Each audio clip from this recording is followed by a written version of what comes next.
Winnipeg Jets fans, a not very fun offseason continues to get worse for Winnipeg as the number one head coaching candidate is now off the board, and he is not going to be signing with any team as it is. The Jets have been turned down, and we're going to talk about what this means for the Jets and why Barry Trotz is not going to be signing here, all coming right up on tonight's episode of Locked On Winnipeg Jets. You're Locked On the Hockey Jets, your daily podcast on the Winnipeg Jets. Part of the Locked On Podcast Network, your team every day.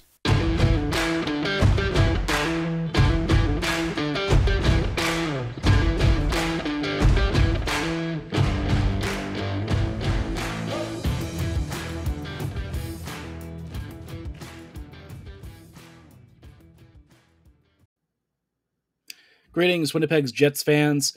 Thank you for joining us on Locked On Winnipeg Jets, part of the Locked On Podcast Network, your team every day. I'm your host, Harrison Lee, an avid Winnipeg Jets fan and an online blogger. You can follow me on Twitter at HLLivingLoco and at LO_Winnipeg Jets.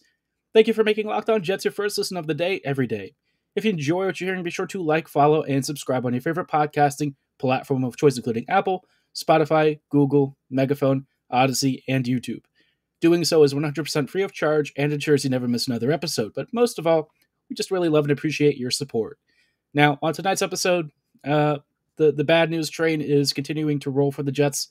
Obviously, over the past couple of hours, one of the biggest announcements that Winnipeg was kind of waiting for has broken, and it's a bit of a tough pill to swallow, I would say. I think some of us were probably worried it might be the situation that Barry Trotz wasn't going to be signing with the Jets, and unfortunately that has come to pass. I will say that I thought Winnipeg really had a great shot at bringing him in. I thought that among the competitors out there, he was kind of favoring the Jets over a lot of the alternatives, and I think from the sounds of it, Winnipeg's case, at least from Trotz's perspective, was good, but whatever the situation was, Trotz said that he wanted to focus on his family, and apparently the offer just wasn't really enough to sway him to come to Winnipeg. So, obviously this has some pretty serious ramifications for the team. The first is that, suddenly the coaching pool is going to be pretty narrow. We're looking at a couple of different candidates right now. Scott Arniel is still, I think, pretty high up on the list. Jim Montgomery is also up there. I guess Rick Tocchet is maybe a consideration. I don't really know how likely it is that the Jets would even consider him. Technically, Randy Carlyle is out there, I guess. Lord knows that I probably would prefer to stay away from this decision if at all possible. And I'm sure, Mark Morrison and Pascal Vincent remain candidates. And, you look at this list and you're kind of realizing a couple of key things. The first is that aside from Jim Montgomery, maybe Claude Julien, if he was being considered, there aren't that many coaches that are quite honestly capable of taking what the Jets have right now and making the postseason. It would have been a lot even for Trotz to do that. I think it would have been a really big challenge, even with some reinforcements. It's extremely difficult, especially without them. So looking at this team and the coaching options out there, I guess if your intention is to make the postseason, which Trotz said, the Jets have a really strong commitment to winning based on their pitch, then I guess you go with Montgomery. Jim is probably the, I would say, most offensively progressive option here. Certainly somebody with some really good veteran NHL coaching experience. He led a pretty strong Stars team before. Of course, substance abuse, unfortunately, became the prevailing issue with his coaching tenure. And so if he comes to Winnipeg, I don't really know how that would actually go. I think that he would do a pretty good job with the team itself. It does seem like he trusts a lot of the kids. Miro Heiskanen got tons of deployments. Roope Hintz also got a lot of ice time. And so in that respect, I think Montgomery might actually fit the Jets a lot better, because you look at the Winnipeg roster right now and the current lineups, and you sort of start to realize that the youth haven't really been tapped as much. A lot of veteran deployments out there. Stastny, Wheeler, Scheifele, those guys tend to get a lot of ice time. And while that is sometimes a really good thing in the case of guys who are on the level of somebody like Scheifele or Ehlers and, Stastny maybe a couple of years ago too, even now still very productive. It does also mean that, unfortunately, a lot of these star young players that should be getting ice time, especially guys like Billy Heinola, haven't really been allowed to grow with this organization. And so if Montgomery comes in, I could see that actually being a huge benefit for the Jets.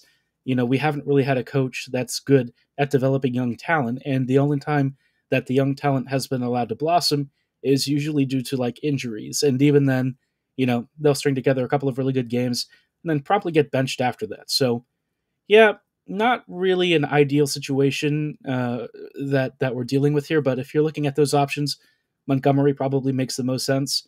Scott Arniel, I have no idea what that would even begin to look like. I've seen a lot of people saying that Arniel wasn't particularly liked by the Columbus locker room.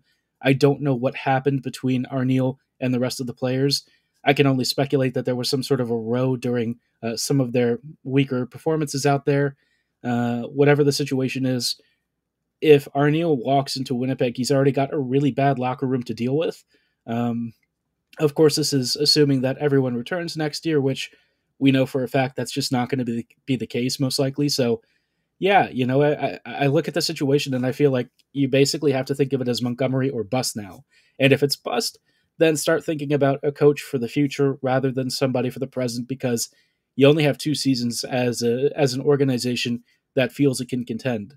I don't know what Winnipeg's thought process is, but given the circumstances and looking at the contract situations, again, I still feel like it's a hard deadline of 2 years, and that would have been stretching it for playoff competitiveness. Saying the team would be playoff capable is more like they can make the postseason. Whether or not they're actually going to be capable of advancing more than a round or two, I would say is something I didn't put a lot of stock into. So,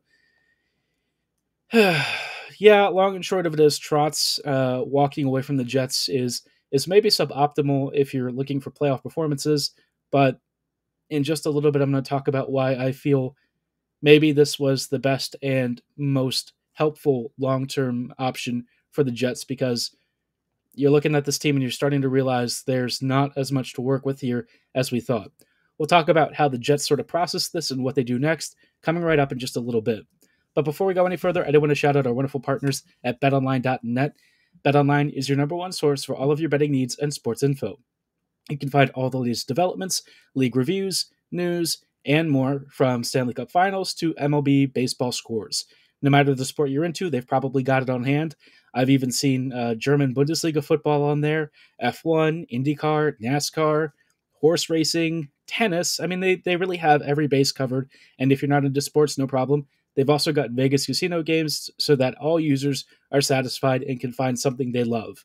They are your continued source for all of your sporting wagering information, including live betting, esports, and so much more. They also remain the best spot for all the sports scores, podcasts, and news you need throughout the season, so you'll always make the most informed bets possible. Getting started really couldn't be easier. Just go to betonline.net on your laptop or mobile device to register for a free account right now, because BetOnline is where the game starts. Hello, friends, and welcome back to this episode of Locked On Winnipeg Jets. A little bit of a disappointing one, if I'm being honest. I was hoping that the Barry Trotz announcement would be this week, and we actually did get an announcement. It's just not the one that any of us were hoping for. Like I said at the start of the episode, Trotz is not going to be signing with the Jets. He said he wants to focus on his family, and that now means that Winnipeg is kind of scrambling for second interviews and stuff. In just a moment, I do want to talk about why I think that ultimately this might be best for the organization as a whole. But before we go any further, just wanted to say thanks again so much for choosing to make Locked On Jets your first listen of the day, every day.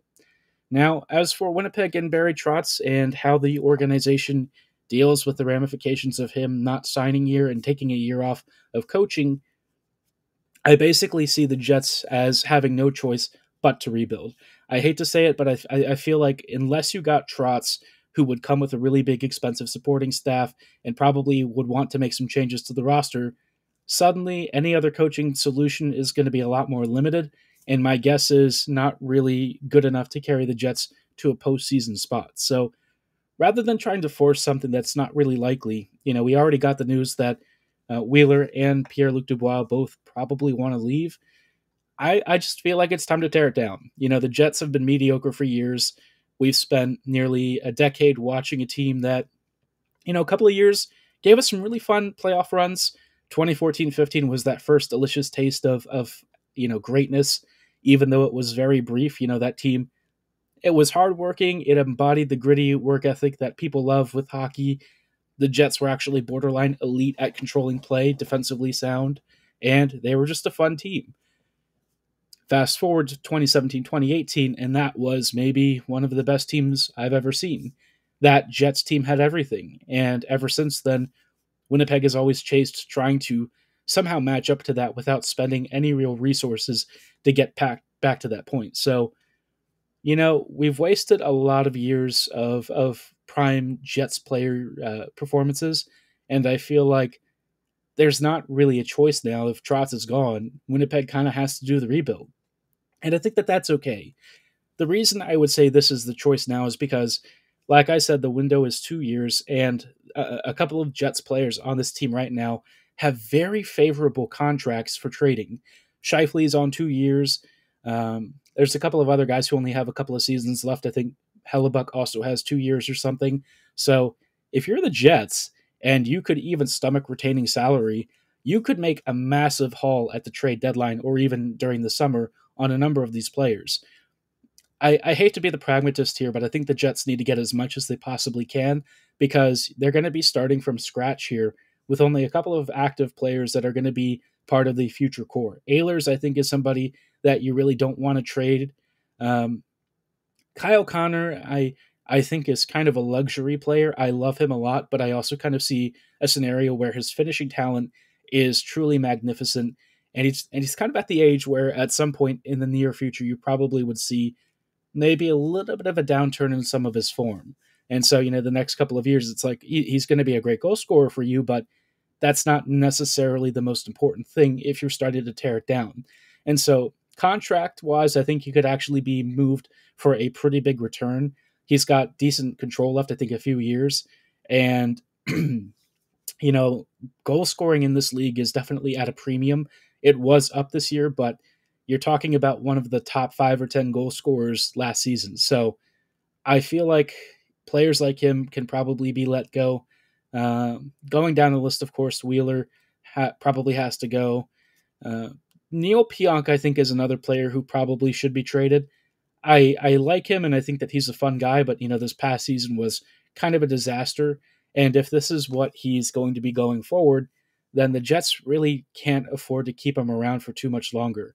I think you sort of have to maybe eat the cost of it and realize that things didn't quite pan out as you expected with him. After that great season, he's just kind of struggled in the following year, and he's not a cheap player. I mean, he's like, $5.5 million or so? Given all that, it might make sense for him to have a change of scenery and get a chance to improve his performance elsewhere. Thinking all of that and taking all of that into account, the Jets are going to get a lot younger, a lot faster. And I guess next season, if they do rebuild, you're going to have a lot of random players coming in, probably some dead contracts here and there, maybe some players who are slowly finishing out their deals, but aren't really bringing a lot of actual NHL value to the plate. That's all right. Bring in a coach who's also going to be on the younger side, maybe somebody who can handle developing some of the younger players, not necessarily somebody who's focused very closely on winning. That winning coach you want once you've got an actual core together. But in the meantime, tanking and kind of going for players like Bedard in the draft is certainly the better outcome here because, the Jets have tried to build through fringe options, making some side deals, signing some cheap free agents. But let's be real. The only way Winnipeg is going to massively turn this core over is by drafting somebody really special. And that's where I think Winnipeg is going to have to start. It's how Colorado has gotten to the point where they are, same with Tampa Bay, and I think the Jets really need to do the same. But coming up in just a little bit, we'll talk about, what the Jets do from here. I mean, aside from just trading players and maybe signing a coach, what is the long-term stratagem for this organization, and should the front office be shaken up as a result? All of this we'll talk about just after the break. Hello, friends, and welcome back to these closing thoughts on tonight's episode of Locked On Winnipeg Jets. We are trying to deal with the ramifications of Winnipeg not getting Barry Trotz, and obviously it's been a little bit of a complicated situation for the Jets. The coaching pool is, of course, a little bit limited, and it does open the door for Winnipeg to maybe be a little bit more unconventional in how it approaches this offseason. We've discussed guys like Pierre-Luc Dubois, Blake Wheeler, Kyle Connor getting traded, same with Neil Pionk. I would definitely be listening to offers on Mark Scheifele as well. All of these guys, including Hellebuck, they've only got a couple of years left, and this is kind of the peak value for them. Long term, I think the Jets need to refocus on how they build their roster. The recent returns have seen the team get really slow, really struggle with defensive awareness, struggle with offensive zone aggression, and I think the Jets could retool the back end to be a lot faster and more aggressive. I think you need to prioritize stuff like passing, vision, spatial awareness, and really good speed. I think that is something that the Jets have lacked. That end-to-end rush speed is something that Winnipeg could really take advantage of, and it's how you can create a lot of offensive pressure and create successive waves. If your opponent is constantly chasing you, that tires them out. It allows the Jets to stretch play, and something like a really fast countering system might work a lot better for Winnipeg in the long term. As far as the organization is concerned, I'm really not attached to anyone in particular. I would be fine with somebody else taking over the reins as GM. I do think that Chevy is probably here to stay. I guess the one encouraging thing you could say is that he does want to be including guys like Heinola and Perfetti in this team's very near future more frequently than we've seen in the past year or two. And for the Jets, that can only be a positive thing. I think if Winnipeg continues to fold in the youth and make them a priority, I think this team is going to get back to what made it great a couple of years ago. Winnipeg's commitment to youth was really part of the primary driver of a lot of its success. And the moment the Jets stopped doing that after 2017, 2018 is when you started to see the collapse. Everything after that Vegas series started to really decline rapidly, and it just felt like the Jets stagnated and got complacent. And ultimately, that just wasn't good enough. All these other teams out there that continue to be playoff performers that are, gunning for cups, they all do significant changes to the roster. They make a lot of moves. They get aggressive in the trade market. And look, I get it. It's Winnipeg. Not many people want to go up there, but I think you can be at least a little bit more ambitious and show some real resolve to try and fix some of the key problems with your team rather than signing 3 or 4, seventh defenders and calling it a day. I can see trying to fortify your depth that way, but you get what you pay for, and that's not really enough value to compensate what the Jets have lost every time they've had a major playoff run. So going forward, I feel like the Jets need to replenish those prospect cupboards, look for that high-end elite skill, prioritize scoring and playmaking ability, and especially what they like to call hockey sense. I think the Jets could do with a real increase in the on-ice IQ and really focus on making the Jets faster and more skilled the way that Colorado is. I think the Avs are a perfect template for how Winnipeg should start to construct a team, and eventually I think the Jets can actually accomplish this if they're patient and smart with how they draft. But again, they're going to have to overhaul the back end. I think the pro scouting really needs to be reevaluated. The prospect scouting, I don't know, is really that much of an issue. I think that they've done a good job of identifying really good players at most of the areas where they've picked. It's just getting those guys into the NHL that remains one of the biggest problems. And so, focus your hires on future stuff, make them a lot better with developing young players, and actually follow the process of draft and develop. I think the Jets got away from that. They drafted, but they just didn't really develop. And so, Winnipeg has stagnated as a result and doesn't really have a lot of ELCs that have provided good value to the team. But yeah, these are uncertain waters for the Jets, and I think, the historical record for Winnipeg isn't very positive. I got to be honest, I'm not getting my hopes up right now, and everything kind of feels like it's on fire. So I'd be curious to know how you feel about all of this. Be sure to let me know at HLivingLoco and at LO_Winnipeg Jets on Twitter and in the YouTube comments below. Comment your feelings. What do you think the Jets should do now? Should they try to be competitive? Do you think that they should actually rebuild instead? Now that Trotz is gone, who would you rather see take over the team? I feel like I'm kind of a little bit at a bit of a loss. I mean, I really thought Trotz was the guy, but obviously that didn't pan out. So, yeah, we're heading into a very big weekend. I'm sure we'll see if the Jets have any crazy announcements for us. I'm sure we'll start to see more rumors about head coaching candidates. And if Winnipeg somehow hires one, I'll do an announcement over the weekend. But Until then, we're going to keep doing some research, check out some prospects, and hopefully try and distract ourselves from the crushing realities of current Winnipeg Jets hockey. But thanks so much for sitting with us and listening to tonight's episode of Locked On Jets. I appreciate you making us your first listen of the day every day. While you're at it, be sure to make Locked On NHL your second listen. Locked On NHL covers the playoffs like no other. Hear the latest news and opinions from local experts every Monday through Friday. It's free and available wherever you get your favorite podcasts, so be sure to like, follow, and subscribe right now. And as always, thank you so much for listening. Have a great night, and go Jets go.